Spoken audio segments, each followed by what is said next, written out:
Bukan hantu tu kan saya takut hantu. Ini budaya Melayu lah. Tengok kubur hantu, tengok pokok hantu, semua hantu.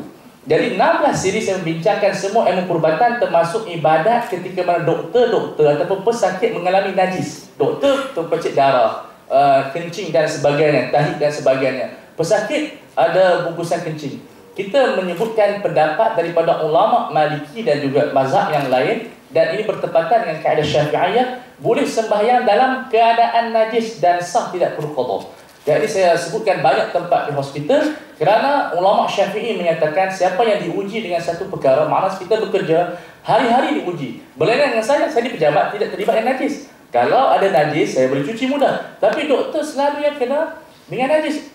Misalnya ONG yang melibatkan dalam surgery, ON dan sebagainya, mesti terlibat dengan darah dan sebagainya. Kawan-kawan kita baju berdarah, kadang-kadang hantar mesej, "Ustaz, darah ni macam mana Ustaz?" Dimaafkan tak? Saya katakan darah walaupun sebanyak kita katakan muka kita ataupun satu badan kita berdarah daripada atas sampai ke bawah, dalam keadaan sebegitu sembahyanglah seperti mana orang yang menyembelih ayam. Orang yang menyembelih, ulama memberikan mereka sembahyang dalam keadaan berdarah.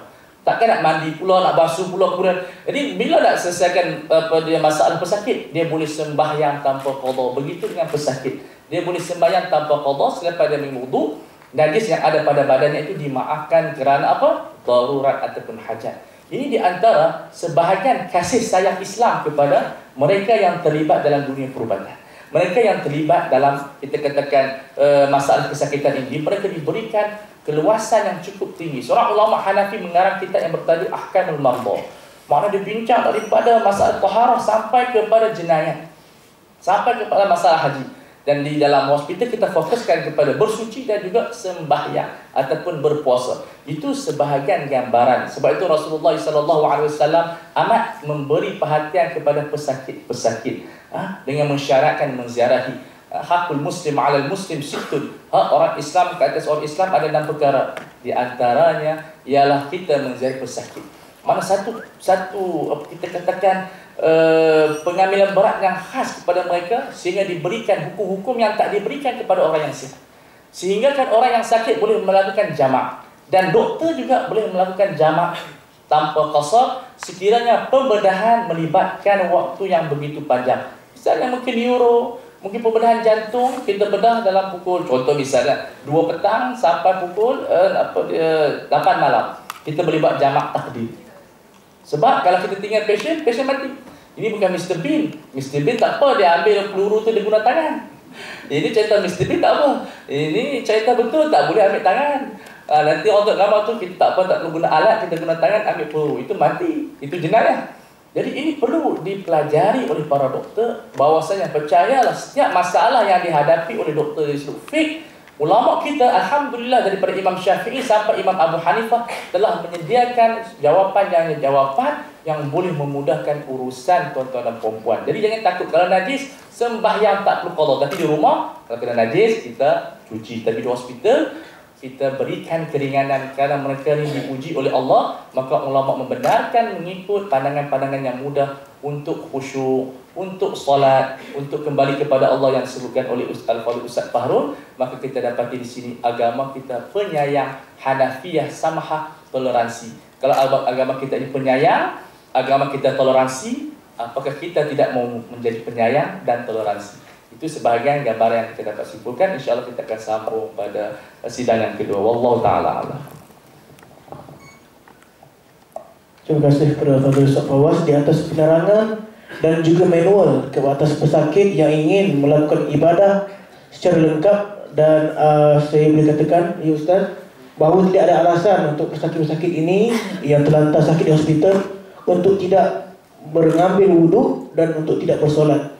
Dan dalam Islam juga terdapat banyak kelebihan dan geruhsah untuk orang yang sakit, bagaimana mereka ini ingin beribadat. Dan peluang kepada orang yang ditimpakan sakit, ujian sakit oleh Allah Ta'ala, peluang untuk kita meminta ampun dan juga doa, kerana dalam Quran menyebut wa idza sa'alaka ibadi anni fa inni qarib. Dan jika ditanyakan hamba-Ku tentang aku, maka jawablah bahawa aku ini sangat dekat. Dan dalam situasi ramai orang yang menyatakan, Ustaz Fahrul, ramai orang yang menyatakan bahawa sakit lahiriah ini merupakan sakit yang paling sakit. tanpa mereka menyedari bahawa sakit batiniah ini juga merupakan penyakit yang perlu kita hindari. Dan buktinya yang kita dapat lihat pada hari ini, ramai orang yang mengunjungi hospital berbanding mengunjungi masjid sekiranya mereka jatuh sakit. Dan tidak ramai orang yang menyedari bahawa mereka ini sebenarnya sedang sakit, iaitu sakit batiniah, iaitu sakit dalaman. Apakah pandangan Ustaz dalam situasi ini? Silakan Ustaz. Terima kasih Pengerusi Majlis, tuan-tuan dan puan-puan yang dihormati. Kita lihat apa hikmahnya, walaupun sakit macam mana pun, tapi kita tetap diwajibkan solat. Cuma solat ini kalau dalam ikut fiqahnya, yang kita boleh terlepas apabila kita tertidur dan terlupa, itu saja. Sakit macam mana berat pun kita kena solat, wajib solat. Apakah di sebalik perintah ini Allah Subhanahu Wa Taala inginkan kesusahan buat kita? Maha suci Allah. Allah tidak akan menyusahkan hamba-Nya, melainkan Allah nak beri ketenangan, kebaikan dan kebahagiaan sentiasa kepada hamba-Nya. Artinya Allah Subhanahu Wa Taala mengajar kita, walaupun betapa sakit sekalipun, kita perlu solat, kerana Allah Subhanahu Wa Taala tidak mahu kita terhindar ataupun terpinggir daripada rahmat-Nya. Artinya, biarlah kita dah sakit jasad, tetapi jangan sakit hati kita. Kerana apabila kita jauh daripada Allah, apatah lagi apabila kita hilang terus Allah di hati kita, maka apa saja yang kita miliki tidak akan berarti apa-apa. Tetapi kalau kita memiliki Allah, walaupun kita tak ada apa-apa, kita akan mendapat segala-galanya. Sebab itu kita, misal kata, kalau tanpa oksigen kita tak boleh hidup. Tetapi tanpa Allah kita tidak boleh hidup dan tidak boleh membina kehidupan. Tidak ada living dan life kalau kita tidak dekat dengan Allah. Jadi mudah-mudahan walaupun kita sakit macam mana pun, kita terus solat. Walaupun jasad kita sakit, tapi hati kita tetap sihat. Itu penting, ya. Kerana di sana kita lihat ada dua bentuk sakit, ya. Satu, sakit jasad kita, itu yang sakit lahiriah. Yang dikatakan diabetes ke, yang dikatakan hypertension ke, ataupun apa-apalah sakit lahiriah. Yang kedua ialah sakit hati. Sakit hati ni bukan sakit istilah orang Melayu sakit hati tau, ya? Tetapi yang dikatakan hati yang dipenuhi oleh, pertama, syirik. Yang kedua, sifat mazmumah. Sifat mazmumah ni ada 10 ni. Hasad, dengki, pemarah, kedekut, yang dikata macam-macam, ya. Dengan sakit lahiriah, kita hilang kesenangan dan kemudahan hidup. Tetapi apabila kita sakit batiniah ataupun sakit hati kita, kita akan hilang ketenangan dalam hidup kita. Jadi dalam hidup kita sebenarnya ketenangan lebih penting daripada kesenangan. Ya, selalu saya katakan, quality of our heart is more important than quantity of our material. Kualiti jiwa kita sebenarnya lebih penting daripada kuantiti harta kita. Kerana kualiti jiwa kita memberikan kita ketenangan, serenity of soul. Tetapi kalau kita hanya ada yang dikata kuantiti harta, kita hanya akan dapat kesenangan dan kemudahan. Tanpa kesenangan, kemudahan dan kesenangan tidak dapat apa-apa. Sebab tu kata kita, ya, walaupun ada makanan yang lazat di hadapan kita, walaupun ada rumah yang luas di dalam diri kita, ada rumah yang luas, taman yang indah, tetapi kalau hati kita bimbang, hati kita sedih, hati kita takut, hati kita gundah gulana, rumah yang lapang jadi sempit, makanan yang lazat kita tak dapat makan. Sebab tu ungkapan selalu kata kita boleh membeli ya, makanan yang lazat, tetapi kita tidak membeli selera. Kita boleh membeli, orang kata buku, tetapi kita tidak boleh membeli ilmu. Sebab yang ini datang daripada hati kita. Sebab itu penting untuk kita sentiasa melihat, ya, kesihatan hati kita, ya, berbanding dengan kesihatan lahiriah kita. Saya tidak katakan bahawa sakit lahiriah kita ini perkara yang tak penting, bukan begitu. Tetapi kalau bertemu antara keduanya, maka kita kena utamakan bagaimana nak mengubat sakit dalaman ataupun sakit hati kita. Ini penting, ya. Cuba kita lihat, apabila kita sakit kaki, katalah, kita sekadar tidak boleh berjalan. Tetapi kalau hati kita sakit, kita kehilangan harapan dan tujuan dalam hidup kita, ya. Kalau kita sakit kaki, kita tak boleh berjalan, itu okey saja. Kita boleh ada wheelchair dan sebagainya. Tetapi orang yang kehilangan harapan dan tujuan dalam hidupnya, aimless, emptiness, kekosongan dalam hidupnya, apa-apa tak ada berarti dalam hidupnya, dan sebagainya. Sebab itu yang penting, bagaimana kita memelihara kesihatan hati kita. Subhanallah, Aristotle lama dahulu dia dapat melihat satu hubung kait antara kesihatan lahiriah dengan kesihatan yang dikata batiniah. Ada kaitan. Sebab tu ada ilmu yang dikata psychomatic. Saya tak tahu termsnya macam mana. Cuba doktor lagi faham. Psychomatic ni maksudnya ada hubung kait yang erat antara sakit dalaman, sakit jiwa kita dengan sakit luaran kita. Rupa-rupanya orang yang pemarah, orang yang murung, orang yang sedih, kata Dale Carnegie dalam bukunya Stop Worrying and Start Living, dia kata lebih mudah dijangkiti bara, dijangkiti kanser, dengan sakit perut, sakit usus dan sebagainya. Artinya kalau kita tak jaga batin kita, hati kita, dia akan memberi kesan kepada lahiriah kita. Sebab tu saya ada menulis dan dah dijadikan fokus dan dimasukkan dalam buku Semuanya Soal Hati ini, hidup sihat tanpa maksiat. Maksiat itu bukan saja menyebabkan hati kita sakit dengan Allah, hati kita sakit dengan sifat-sifat mazmumah, tetapi maksiat juga akan memberi kesan kepada tekanan darah kita, kepada kesihatan tubuh badan kita, aliran rembesan hormon dan segala-galanya dalam hidup kita, dalam kehidupan kita, dalam badan kita. Ini penting. Subhanallah, kita lihat kalau disuruh sakit hati inilah, orang kata ramai, kalau nak dibuat statistik, orang yang sakit hati dengan orang yang sakit lahiriah ni, yang sakit jantung ni sebagainya, lebih banyak orang yang sakit hati. Tetapi malangnya, orang yang sakit hati ni sakit yang maknawi, sakit yang berbentuk metafizik, yang tidak boleh dikesan dengan pandangan mata biasa. Kalau seorang doktor, kita seorang pesakit, saya seorang pesakit, datang jumpa doktor, saya kata saya sakit. Oh, doktor kata sakit apa? Tengok, tanya-tanya, kemudian dia buat satu, misalnya kata termometer, dia tengok suhu saya macam mana. Kemudian tekanan darah saya. Kemudian cek darah, tengok kolesterol, kadar kolesterol dan sebagainya. Oh, confirm, you ada ini, you ada ini. Orang boleh detect immediately. Betul? Atau kalau susah-susah kan, jalan MRI dan sebagainya. Itu yang susah-susah sikit, otak dia dan sebagainya. Tetapi, kalau kita pergi kata, nak tahu kita ni ada hasad tak? Kita ni ada pemarah tak? Kita ni ada penakut tak? Ni semua soal-soal sifat-sifat mazmumah ni, subhanallah, sukarnya untuk mengesan kesalahan, sifat-sifat mazmumah ini.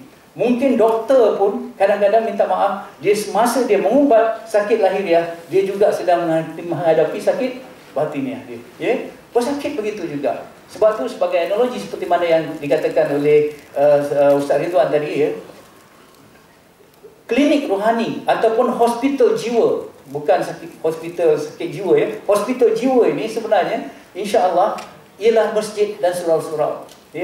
Surau kita lengam. Kita tengok masjid kita lengam. Kalau dibuat kajian di Malaysia, 80% umat Islam sudah tidak solat lagi.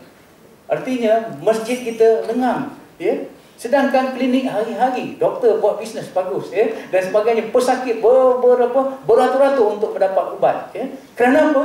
Kerana kita hanya melihat sakit yang tersurat, tetapi kita tidak dapat melihat sakit yang tersirat. Sedangkan pertama, kalau kita kenapa? Pertama, sakit dalaman ini sukar dikesan. Yang kedua, sebenarnya yang kata-kata sakit dalaman kita ni lebih mudarat lagi daripada apa? Daripada sakit luaran kita. Sakit yang berjangkit, katakanlah AIDS ataupun sakit-sakit penyakit apa ni dia kata dulu apa, demam sesama burung dan sebagainya berjangkit, tetapi tahukah anda seorang ayah yang pemarah akan merosakkan rumah tangga sama isterinya dan anak-anaknya. Anak-anak yang dibesarkan oleh ayah yang tidak bertanggungjawab kerana sakit hatinya akan menyebabkan kesan kepada masyarakat. Dari jenayah dekat situ, porak-poranda, huru-hara dan sebagainya. Penindasan, orang kaya yang tak syukur, orang miskin yang tak sabar, pemimpin yang zalim, rakyat yang tidak taat, majikan yang menindas, pekerja yang tak setia. Semuanya datang daripada sakit hati. Subhanallah. Dalam buku Stop Worrying and Start Living ini oleh Dale Carnegie juga dikatakan, orang yang mati oleh sakit jantung, orang yang mati kerana kanser dan juga kerana diabetes sebenarnya lebih ramai daripada orang yang mati dalam Perang Dunia Kedua, kalau nak dibuat kajian. Dan kalau kita tengok Perang Dunia Kedua dan juga penyakit-penyakit lahiriah, diabetes, hypertension itu semua bermula daripada sakit jiwa.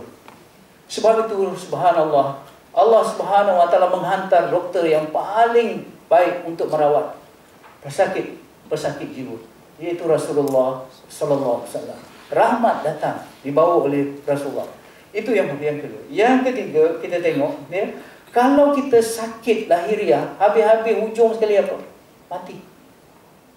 Itu saja. Sakit lahiriah ujungnya mati. Tetapi orang yang sakit dalamannya, yang sifat-sifat mazmumah tadi, ada syirik, sakitnya tidak akan berakhir di dunia. Dia akan dibangkitkan di padang mahsyar, akan dicampak, dihumban ke dalam syurga, di dalam neraka. Nauzubillah. Sebab itu Allah Subhanahu Wa Taala ingatkan kita tentang kesihatan hati ni.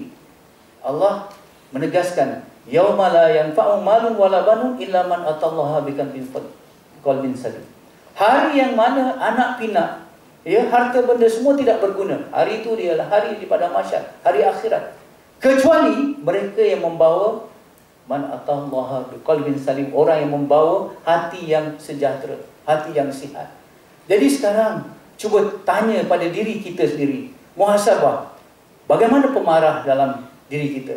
Bagaimana sifat hasad dalam diri kita? Bagaimana yang dikatakan semua sifat-sifat mazmumah itu ada tak pada diri kita? Ini pertama.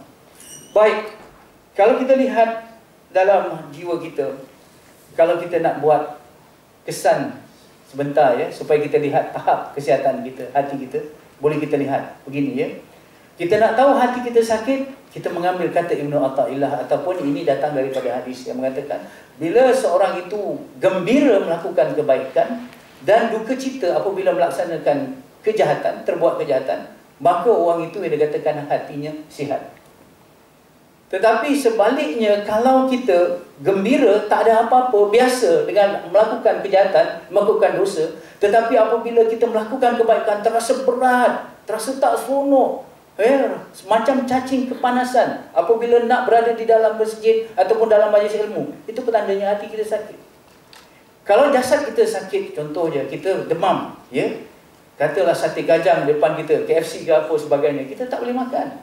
Kerana apa? Kita dah rasa pahit, diri cium kita, kita tak boleh hidup dengan baik, kita tak boleh rasa dengan baik. Kerana apa? Kita sakit. Begitu juga bila hati kita sakit. Kebaikan-kebaikan, amal ibadah yang Allah wajibkan pada kita, yang itu makanan jiwa kita, Al-Quran, itu syifa bagi kita. Tak boleh nak baca Quran, mudah baca Facebook lagi, ya, bisa kata. Itu tanda hati kita sakit, ya.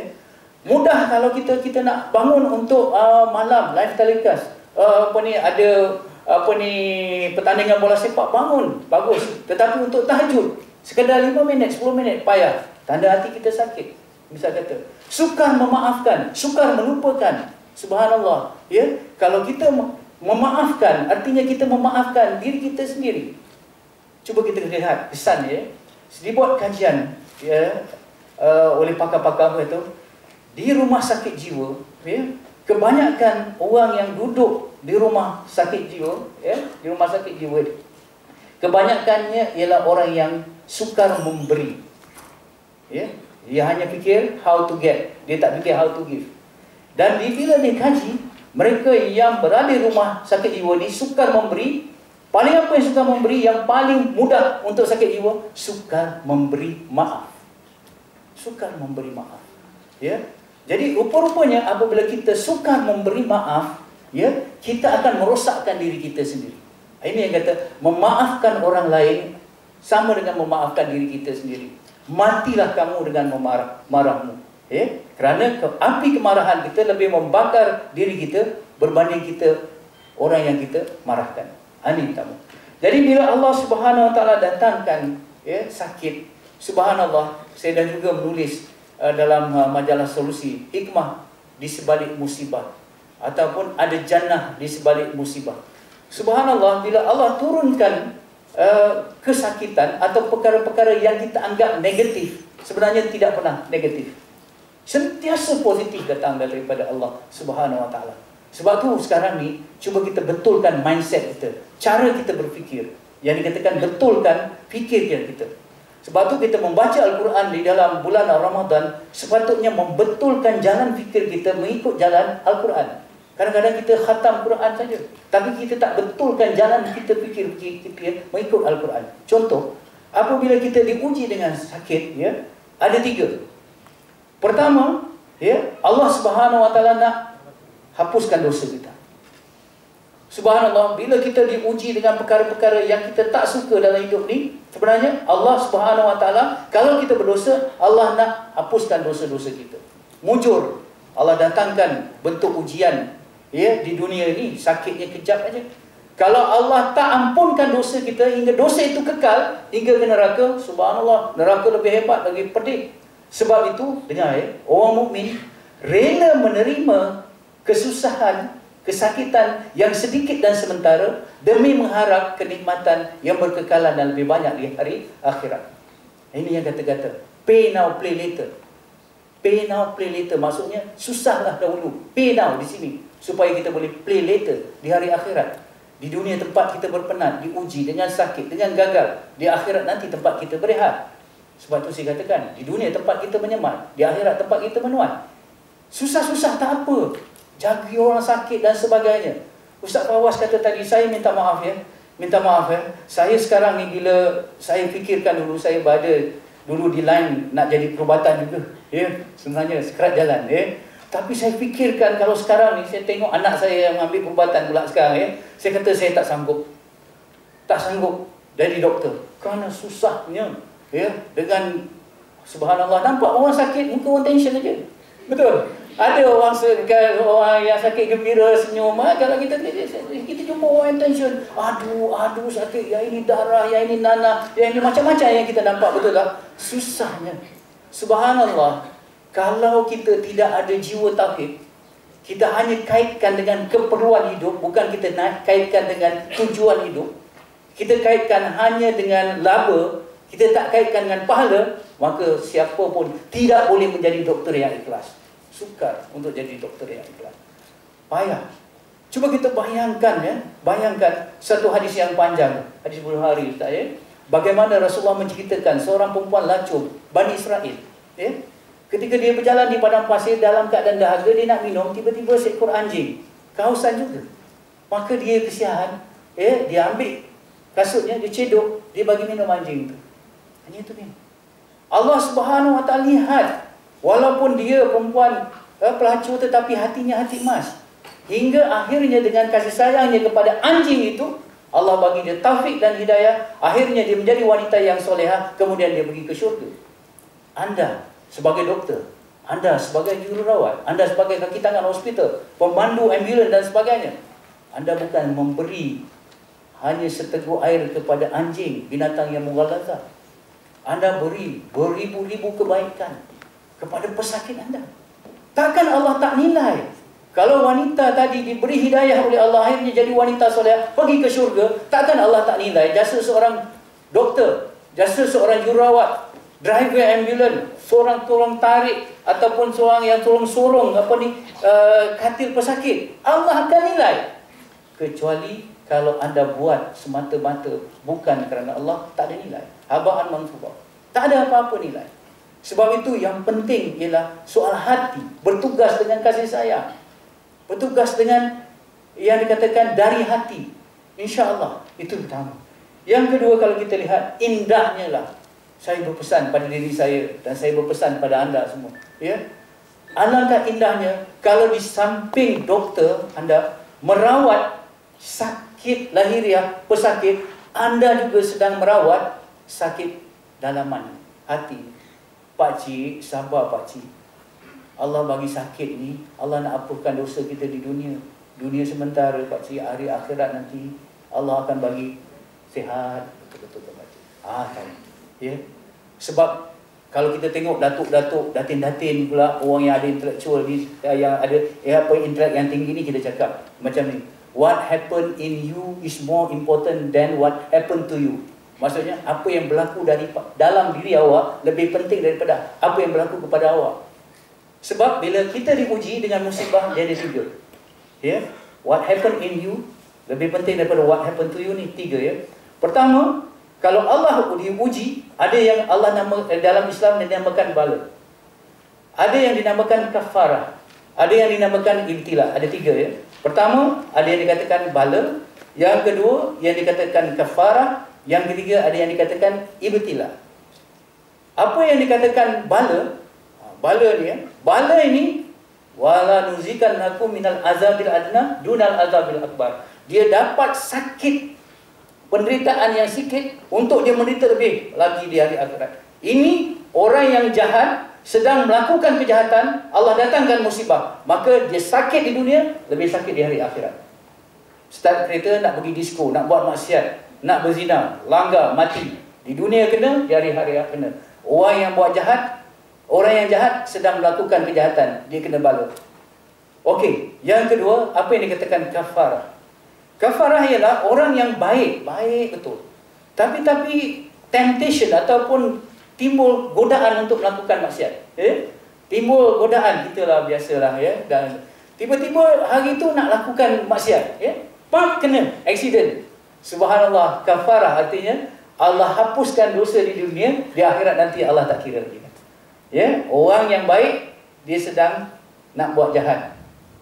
Tadi orang yang jahat nak buat jahat, dia kena bala. Yang ini kena kafarah. Orang yang baik kena. Tapi ada orang yang baik sedang melakukan kebaikan, dia kena juga. Subhanallah, orang yang baik, sangat soleh, sangat nak pergi masjid, langgar, patah kaki. Dia baik, nak melakukan kebaikan, dia kena yang dikatakan ibtila. Ibtila ni apa? Peningkatan derajat yang Allah nak bagi dia. Sebab subhanallah, di antara para rasul, 5 yang ulul azmi ni yang paling diuji. Sebab itu sumal amsal ka amsal. Maksudnya manusia ni ikut darjat iman dia. Diuji mengikut darjat iman dia. Lepas ini, lepas ini, lepas ini, lepas ini. Artinya dia duduk di darjat yang di situ. Jadi subhanallah, bila kita diuji oleh Allah dengan orang yang sakit, ya, saya jaga ibu yang bedridden. Dah 3 tahun saya jaga, ya. Subhanallah. Pertama, orang yang sakit tu diuji dengan sakit. Satu. Yang kedua, orang yang sihat diuji dengan orang yang sakit. Ya. Inilah doktor-doktor. Jangan kita mencemur, jangan kita, sebab nak kena sabar betul. Supaya kita sihat. InsyaAllah kita boleh dapat beri kesihatan kepada orang yang sakit. Mudah-mudahan itulah yang dapat kita kongsikan bersama. InsyaAllah lepas ini kita boleh berkongsi lagi terus dengan soalan-soalan yang direct daripada anda semua. Sekian, wabillahi wallahu a'lam. Assalamualaikum warahmatullahi wabarakatuh. Waalaikumsalam warahmatullahi wabarakatuh. Terima kasih kepada Ustaz Fahru Joy di atas penerangan beliau yang panjang lebar dan juga banyak input-input yang boleh kita dapatkan manfaat di atas kata-kata beliau tadi. Saya teruskan pada soalan pada terakhir pada Al-Fadhil Ustaz Fawaz Fadil. Tak bersedia soalan Ustaz? Tadi Ustaz dah menyebut tentang bagaimana pesakit-pesakit yang terlantar di hospital yang ingin melakukan ibadah. Dan soalan ini saya tujukan pada Ustaz agak berat sedikit, iaitu adakah menjadi tanggungjawab pada doktor-doktor perubatan dan juga staf-staf perubatan, jururawat dan sebagainya untuk mempelajari dan juga mendalami tentang fiqh medik, iaitu fiqh yang berkaitan dengan perubatan dan juga mendalami sedikit ilmu syariat dalam mengamalkan ilmu perubatan iaitu mengubati penyakit. Dan soalan saya juga ingin menanyakan pendapat Ustaz tentang apakah hubung gaib yang berlaku di antara fiqh dan juga medik ini. Kan silakan Ustaz. Bismillahirrahmanirrahim. Menjawab persoalan tersebut, kita mesti mengetahui bahawa di sana ada yang dinamakan sebagai fardu ain. Fardu ain yang bersifat perkongsian semua orang Islam. Maksud fardu ain ini merupakan kewajipan yang membina satu pemikiran yang sama. Saya mengiktikad sembahyang 5 waktu, tuan-tuan dan puan-puan pun iktikad 5 waktu. Maka ia telah membina satu worldview yang sama di kalangan umat Islam. Ini kita namakan sebagai kesatuan pemikiran. Tak ada di sana perpecahan. Kemudian ada fardu ain yang bersifat tertentu kepada orang yang tertentu. Misal saya sebagai orang yang sibuk dalam bidang fiqh, ada fardu ain saya tetapi tidak difardukan kepada orang lain, iaitu membaca kes-kes dan isu-isu yang melibatkan bidang saya. Contoh dalam bidang perubatan ataupun fiqh ibadat ataupun fiqh puasa. Ia menjadi tanggungjawab kepada saya. Kalau saya cuai, dianggap sebagai berdosa. Begitu dengan peniaga. Dia tidak diwajibkan mempelajari ilmu-ilmu undang-undang, tapi diwajibkan mempelajari ilmu-ilmu dalam bidang muamalat. Kerana dia akan terlibat dalam pinjaman, riba dan sebagainya. Maka dinamakan fardu ain kepada kumpulan yang khusus, tapi tidak dikenakan kepada orang lain. Begitu dengan doktor. Fardu ain yang pertama itu semua orang wajib, tetapi ada fardu ain yang melibatkan bidang kita. Maka di sana ada fardu ain